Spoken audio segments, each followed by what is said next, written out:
आज अपन आगे पढ़ेंगे। कंपनी के अफसर नवाब बन बैठे। अब प्लासी के युद्ध में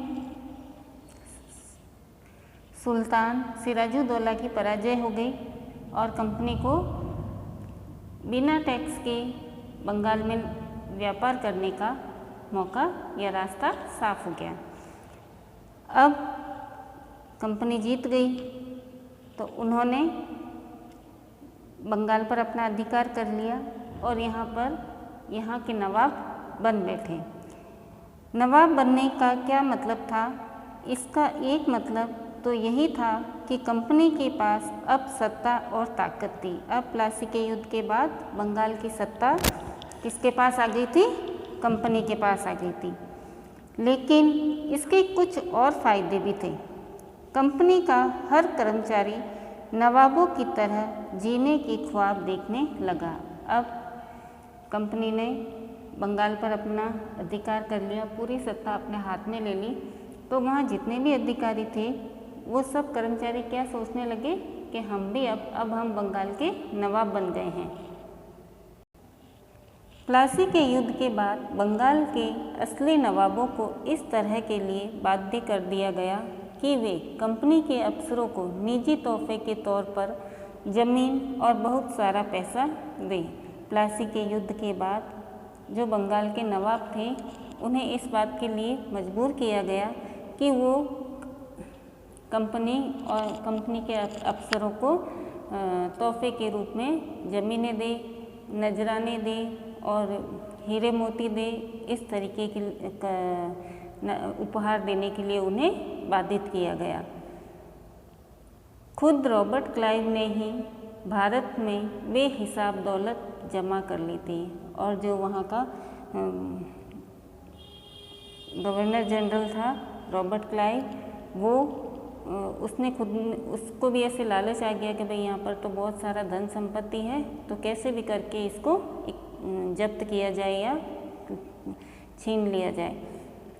तो रॉबर्ट क्लाइव ने भी यहाँ से बहुत सारी संपत्ति इकट्ठी कर ली थी, जमा कर ली थी।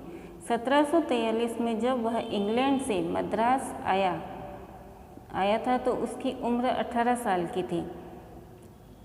1767 में जब वह 2 बार गवर्नर बनने के बाद हमेशा के लिए भारत से रवाना हुआ तो उसकी दौलत 102 पौंड के बराबर थी और जब वह यहाँ आया तो 18 साल का था और 2 बार यहाँ पर गवर्नर बनाया गया और जब वह वापस अपने इंग्लैंड रवाना हुआ तो उसके पास 401.102 पौंड के बराबर हो गई थी उसकी धन संपत्ति।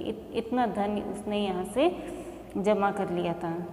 दिलचस्प बात यह है कि गवर्नर के अपने दूसरे कार्यकाल में उसे कंपनी के भीतर फैले भ्रष्टाचार को खत्म करने का काम सौंपा गया था, लेकिन 1772 में ब्रिटिश संसद ने उसे खुद भ्रष्टाचार के आरोप पर अपनी सफाई देनी पड़ी। अब कंपनी के जो अधिकारी थे उनको पता चला कि ये रॉबर्ट क्लाइव के पास इतनी सारी धन संपत्ति कहाँ से आ गई, तो इसकी पूरी जांच पड़ताल की गई और उसमें पाया गया कि भाई इसको फिर रॉबर्ट क्लाइव को भी इंग्लैंड की संसद ने भ्रष्टाचार करने का आरोप लगाया।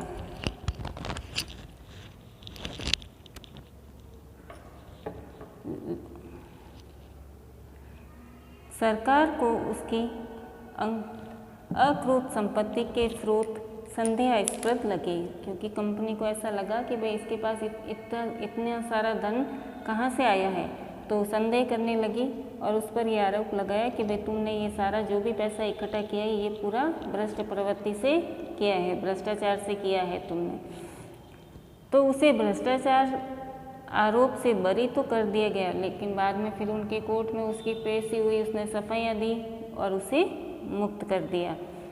लेकिन 1774 में उसने आत्महत्या कर ली और ऐसा कहा जाता है कि 1774 में उसने, जब उस पर मुकदमा चला, इसकी वजह से उसने 1774 में आत्महत्या कर ली।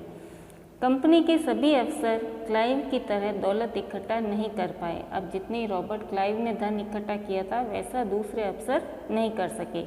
बहुत सारी बीमारियों और लड़ाई के कारण कम उम्र में ही मौत का निवाला बन गए और रॉबर्ट क्लाइव बहुत कम उम्र में ही उनकी मृत्यु हो गई।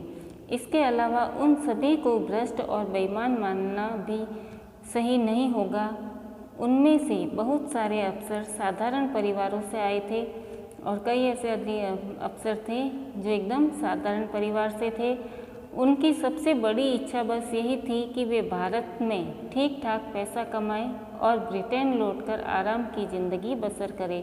और जो दूसरे अफसर थे उनकी बस यही सोच थी कि वे भारत से इतना धन कमा सके कि वापस इंग्लैंड जाकर अपना अच्छे से जीवन जी सके, बसर कर सके। जो जीते जी धन दौलत लेकर वापस लौट गए, उन्होंने वहाँ आलीशान जीवन जिया। और कुछ अफसर थे जो थोड़ा बहुत जो धन मिला यहाँ से कमाया और वो सारा लेकर अपने इंग्लैंड चले गए और अच्छे से उन्होंने अपने वहाँ पर आलीशान महल बनाए वगैरह बना के आराम से जीवन व्यतीत करने लगे। उन्हें वहाँ के लोग नवाब कहते थे क्योंकि ये भारत से गए हुए थे, भारत से पैसा कमाकर अपने इंग्लैंड गए थे, तो वहाँ पर उन्हें सब लोग क्या कहते थे, नवाब कहते थे, क्योंकि वो भारत से गए हुए पैसा कमा के गए हैं और आलीशान महल बना के मकान बना के अच्छे से जीवन जी रहे थे, तो ये वहाँ उनको नवाब कहकर लोग बुलाने लगे।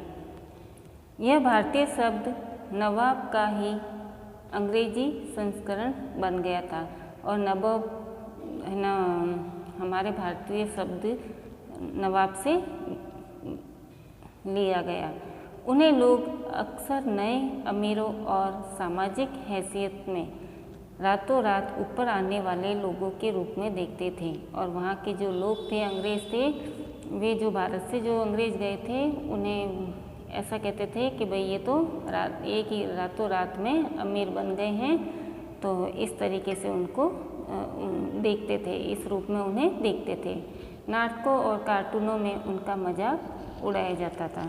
ठीक है, तो कंपनी के अफसर नवाब बन बैठे। जब उन्होंने बंगाल पर अपना अधिकार कर लिया तो वो खुद को, जो भी अंग्रेज कर्मचारी था वो सब खुद को क्या समझने लगा था, बंगाल का नवाब समझने लगा था। ठीक है बच्चों, कल हम पढ़ेंगे कंपनी का फैलता शासन। धन्यवाद।